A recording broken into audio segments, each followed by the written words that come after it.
Good morning, guys. Mark Angelo here. Just a little quick video to share my thoughts on a couple of things. Number one, this whole hateful rhetoric that I'm seeing from a group of people that call themselves Christians who are supposed to be loving thy neighbor. They're supposed to be leading by example of their God, their Savior, the whole concept, which I don't understand, but, everyone is entitled to believe what they want to believe. And many of you have been raised to believe such ways, and you don't know any different. You don't know how to break free from that programming. I know that I had a hard time breaking free from that programming, and thankfully I did. But lately, I've been seeing really hateful posts on Twitter. That's like the cesspool of social media, where Christians love to gather and spew their hateful rhetoric on the world. There's this one particular post where somebody had mentioned that they saw a ambulance at the White House, and a Christian woman stated something, I'm kind of paraphrasing, God will take care of those people, like, and wanting to inflict harm or wishing harm on the president of the United States because they want their Trump to be president. And so, they wish harm on people. In fact, I had this one Christian lady said that she prayed that I would get sick so I would go back to God. I mean, that's how corrupt and evil, some Christians are. I'm not going to put all of you under the bus, but the majority of you, if you believe in your God Yahweh, which I believe is the devil, then, you're not exactly good people, in my opinion. And there might be some good ones of you in there that have been like lured in, again, programmed from childhood, but it's not a good faith to follow.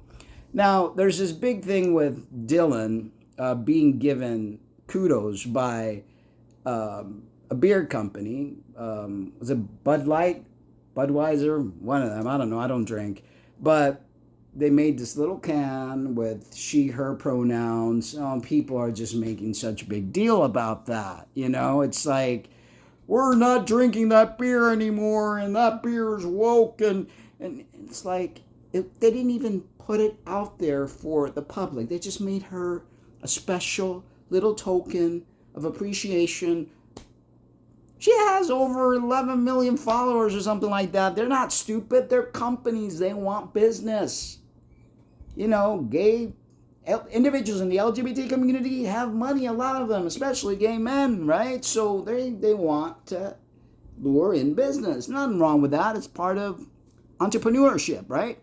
Oh no, but people are like boycotting and they're talking BS. You even have Kid Rock make a video shooting the cans of beer and giving a finger and saying he wasn't going to drink that beer anymore. I mean, come on, what are we, two? And then finally, this woman, who's a Christian woman, saying that she threw away her kid's Nike because she will not support a company that supports trans women.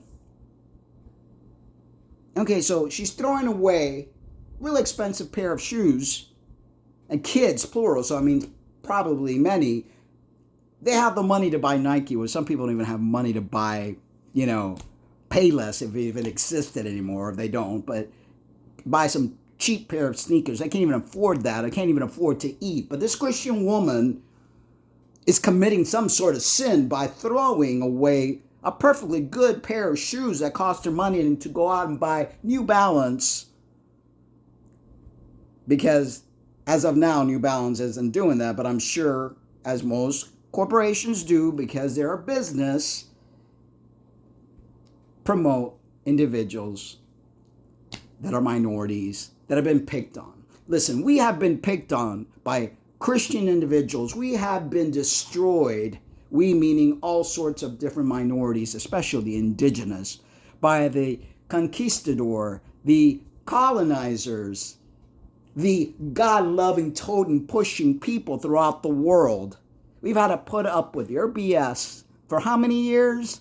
So if we get a little bit of shine, a little bit of kindness, even if it's not real because you know it's all about business, but it feels good.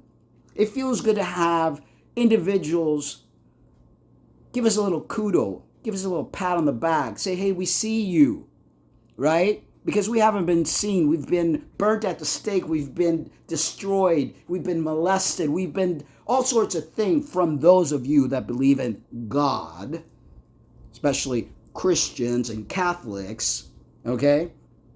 So get over yourselves. Learn to coexist with others. We exist.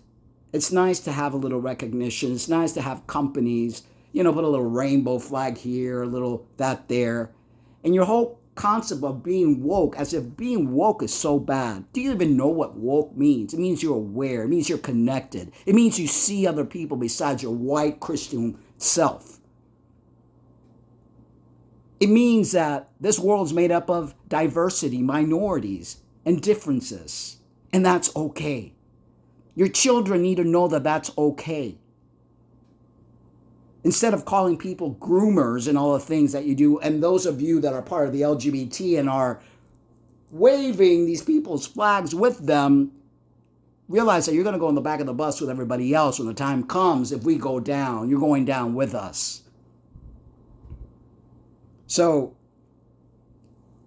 learn to coexist. Realize that LGBTQ exist. We have a right to live. We have a right to see others like us on commercials, on the TV, in movies. Your kid could be part of the LGBTQ and feel lonely and feel outcast because all you do is put people like us down. Karma is a beautiful thing. Karma is a beautiful thing, and it's so beautiful. I mean, I'm not going to go into detail, but one of Lena's friends, very Christian, their daughter is part of that alphabet soup. And boy, I'm sure that's been a shocker for them because they're very anti-LGBTQ. So don't spit up because spit will come right back down on your face. Learn to love one another. No matter what, unconditionally. You may not agree with the way we live, the way we dress, the way we act, what we do to our bodies. But it's our life and it's our journey. And we're teaching you something that is so hard for you to learn, and that is to coexist, to unconditionally love, and to understand that you're not the only thing that matters, that your Yahweh, your God is not the only God that matters. He's just one of the many gods out there. But he thinks he's all that. But he's not. All right, guys, I love you. Hope you guys have a great weekend. But remember to always love yourselves too and each other and unconditionally. Bye-bye.